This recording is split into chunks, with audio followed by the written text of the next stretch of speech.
तो सांख्यवादियों में क्या विशेषता है मालूम है? ईश्वर को नहीं मानते। क्यों नहीं मानते हैं?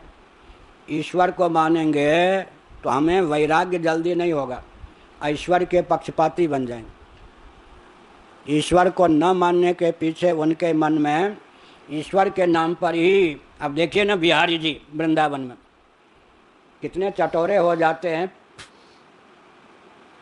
प्रायः पंडे पुजारी। यहाँ देखिए हमारे गोपाल जी की जीभ इतनी लंबी है, गोपाल वैदिक है, इतनी लंबी जीभ है। मतलब एक बार हरिद्वार ले गए तो उन्होंने चावल दाल रोटी सब्जी, हमारे लिए तो ये बहुत बड़ा भोजन है ना। आश्रम में रोज पूरी पराठे कहाँ से बनेंगे भाई?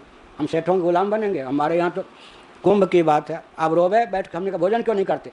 हम वृंदावन के हैं। ने कहा पूरी के हैं, रोज छेना पाते हैं, दूध पाते हैं, मलाई पाते हैं, इससे तुमको नहीं काम चलेगा, मर जाएंगे। हमने कहा तुम लोगों को कभी हम ले ही नहीं जाएंगे।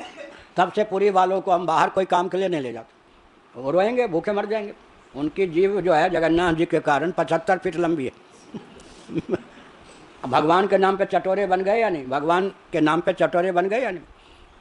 अच्छा, भगवान का ऐश्वर्य का वर्णन जब सुनेंगे, गोपाल की माता रोती रहती है, पहले तो 1.5 किलो दूध पी लेता था, आधा किलो छेना पा लेता था, 10 रोटी पा लेता था, अब कैसे जीवित रहेगा?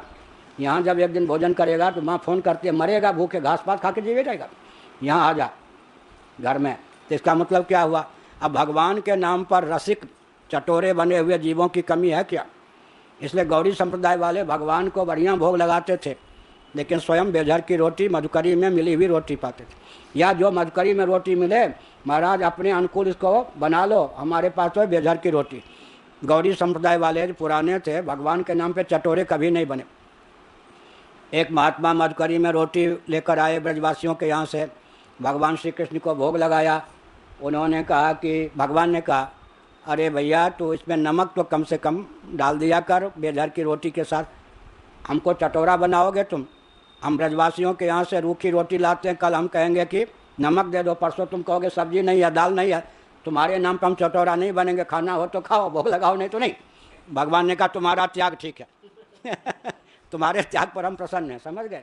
इसीलिए सांख्यवादी क्या कहते हैं, अरे भाई ईश्वर हो या ना हो बात अलग है, हमको ईश्वर मानने में घाटा है। ईश्वर अगर मानेंगे तो उसके ऐश्वर्य का ज्ञान होगा। मूर्ति पूजा को मानेंगे तो भोग राग कितने रसिक हो जाएंगे। आज परांठे के भोग लगे ठाकुर जी को, तो आज कचौरी का भोग लगे, ठाकुर जी का नाम होगा, सब चट करेंगे। इसलिए ठाकुर जी के नाम पर भी रिद्धि सिद्धि के वैराग्य शिथिल न हो जाए, रिद्धि सिद्धि में दिमाग न चला जाए। इसलिए फिर क्या, ईश्वर ही मत मानो। ईश्वर नहीं है उसमें तात्पर्य उनका नहीं है, ईश्वर के मानने से साधारण जीव भटक जाते। अब जितना पाप करा है महाराज हमने तो कर दिया, अब आप जानो। होता या नहीं? पापो हम पाप कर्मा हम सब कराए, अब आप जानो, हमें जो करना था कर दिया। अब वो पूर्व मीमांसकों ने ईश्वर क्यों नहीं माना? ईश्वर के नाम पर प्रमाद पलेगा। ईश्वर के नाम पर प्रमाद पलता है या नहीं? तुम्हारा ईश्वर भी रक्षक नहीं होगा। ईश्वर को मानोगे नहीं तो ईश्वर रक्षक कैसे होगा? ईश्वर मत मानो। कर्म कांड में भूल की नहीं कि फल मिलेगा, प्रत्यवाय की प्राप्ति होगी। तो जीवन में अप्रमत्य न कहा ना श्रुति ने, जीवन में प्रमाद न पले। ईश्वर को मानो ही मत, ईश्वर के नाम पर प्रमाद पल जाएगा। ईश्वर क्षमा कर देंगे जो कुछ त्रुटि हो गई कर्मकांड में, ना त्रुटि होगी तो दंड तुमको मिलेगा। ईश्वर मत मानो, ईश्वर है ही नहीं। तो क्या होगा? ईश्वर के नाम पर जो जीवन में प्रमाद पलता है वो तो नहीं पलेगा, तो जागरूकता की पराकाष्ठा होगी। अंत में चुपके से कह देंगे भाई ईश्वर है। अब तुम्हारा जीवन प्रमाद शून्य हो गया, ईश्वर का उपयोग प्रमाद पालने में नहीं करो, ऐसे पर वैराग्य हो जाएगा।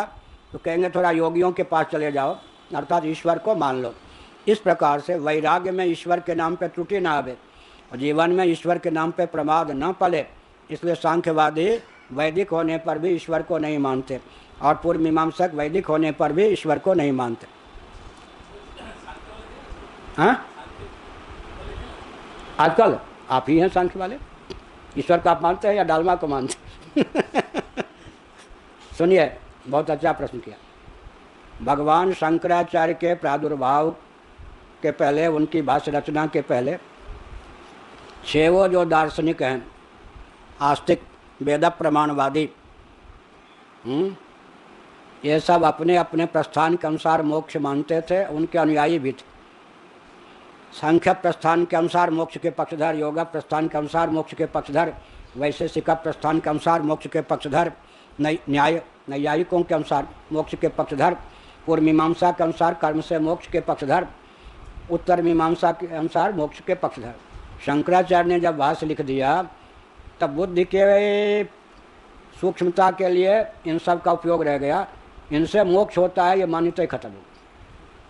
मोक्ष प्रस्थान के रूप में फिर न्याय, बुद्धि को तीक्ष्ण करने के लिए न्याय है, वैशेषिक है, सांख्य है, योग है। लेकिन मोक्ष की धारणा शंकराचार्य ने इतनी पुष्ट कर दी, वेदांत सम्मत मोक्ष की धारणा। आजकल नैयायिक होगा लेकिन मोक्ष मानेगा किससे? वेदांत प्रस्थान से।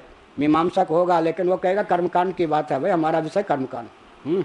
ये शंकराचार्य जी के प्रादुर्भाव से बहुत बड़ी क्रांति आ गई। मोक्ष प्रस्थान वेदांत को मान लिया गया। बुद्धि को विशद करने में, अंतःकरण को शुद्ध करने में उपयोगिता की दृष्टि से अन्य पांचों प्रस्थानों को माना गया। अब उत्तर आ गया। अब थोड़ा पाठ भी चले। हाँ क्या अब ठीक हो गया? हाँ ये ठीक।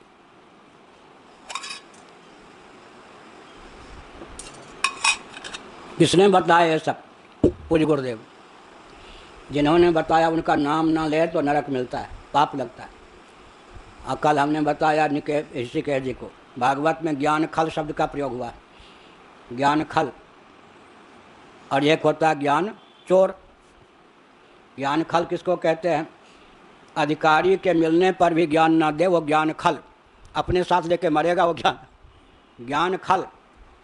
विद्या की वृद्धि नहीं होगी ना। विद्या कैसा धन है जी? रुपया तो खर्चने से कम हो जाएगा, 10 रुपये में से 4 दे दिया तो 6 रह जाएगा। विद्या अधिकारी को देंगे तो वृद्धि होगी। इससे बढ़िया कौन दान होगा? क्या वो तो फिर परलोक में काम दे, आगे काम दे। लेकिन यहाँ तो 25 रुपया में से 10 दे दिया किसी को तो आपके पास 10 कम हो गए। अगर अधिकारी को विद्या दी तो ज्ञान बढ़ेगा, परिमार्जित होगा, पुष्ट होगा या नहीं? तो विद्या एक ऐसी लक्ष्मी है कि अधिकारी को बांटने से बढ़ती है। तो ज्ञान खल कौन हुआ?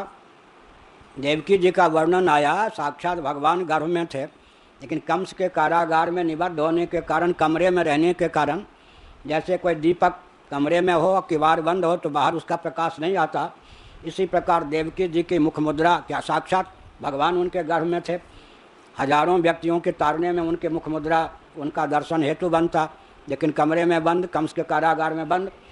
उसमें दृष्टांत दिया जैसे ज्ञान खल, अधिकारी को ज्ञान न देने वाला ज्ञान खल, और जिनसे ज्ञान मिला उनका नाम न लेने वाला ज्ञान का चोर हो गया, तो उसको बहुत बड़ा पाप नरक मिलता है।